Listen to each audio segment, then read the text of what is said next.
కలకత్తాలో ఆర్జీకర్ హాస్పిటల్లో జరిగిన దారుణ ఘటన మర్చిపోకముందే తమిళనాడులో మరోసారి అలాంటి ఘటన చోటు చేసుకుంది. అప్పుడు ఆర్జీకర్ హాస్పిటల్లో ఒక డాక్టర్పై అత్యాచారానికి పాల్పడి డాక్టర్ను నిర్దాక్షిణ్యంగా చంపేశారు. దేశం మొత్తం అట్టుడికిపోయింది. ఇప్పుడు తమిళనాడులోని అన్నా యూనివర్సిటీలో, తమిళనాడులోని చెన్నై నడిబొడ్డున అన్నా యూనివర్సిటీలో ఒక యువతపై గ్యాంగ్ రేప్కు పాల్పడ్డారు దుండగులు.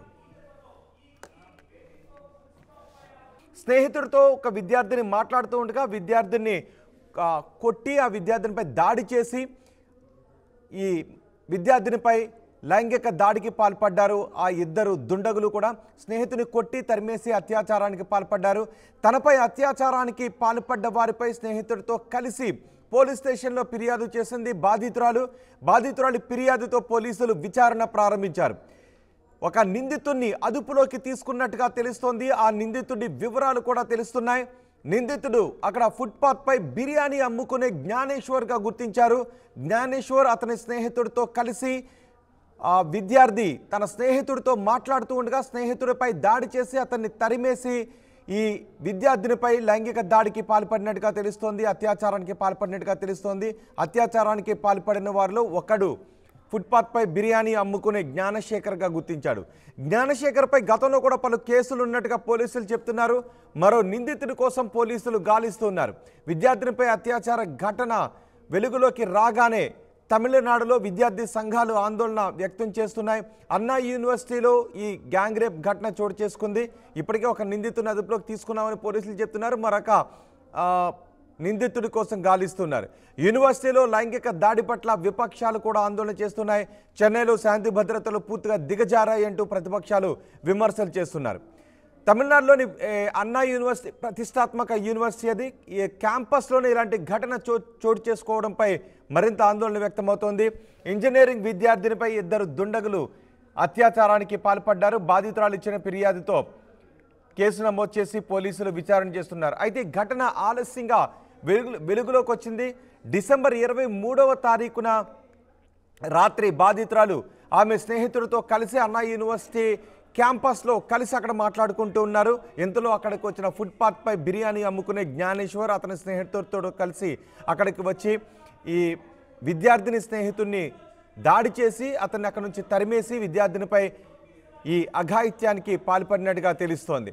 ఇంతలో వాళ్ళిద్దరూ మాట్లాడుకుంటున్న సమయంలో అక్కడికి గుర్తు తెలియని వ్యక్తులు వచ్చారు అని ఆ స్నేహితురాలు ఆమె చెబుతోంది. బాధితురాలు చెబుతోంది.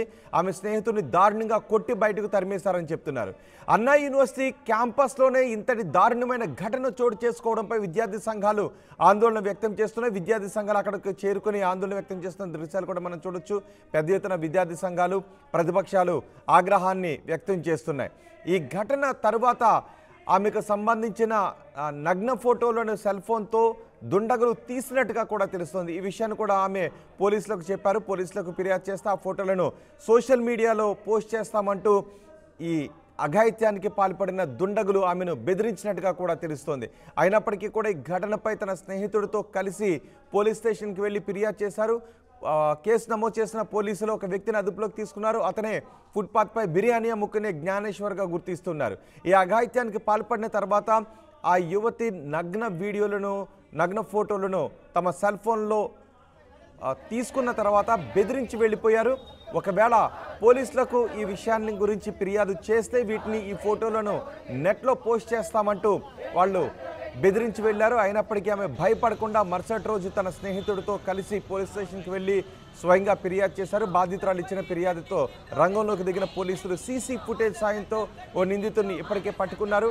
అతను జ్ఞానేశ్వర్గా గుర్తిస్తున్నారు. ఆ నిందితుడి వయసు కూడా 37 సంవత్సరాలు ఉంటుంది. ఫుట్పాత్పై బిర్యానీ అమ్ముకునే వ్యక్తిగా పోలీసులు గుర్తించారు. మరొకడు పరారీలో ఉన్నాడు. పరారీలో ఉన్న వ్యక్తి కోసం 4 బృందాలుగా ఏర్పడి పోలీసులు గాలిస్తూ ఉన్నారు. ఒకసారి ఈ ఘటనపై అక్కడ ఆందోళన చేస్తున్న వాళ్ళు ఏం డిమాండ్ చేస్తున్నారో విందాం.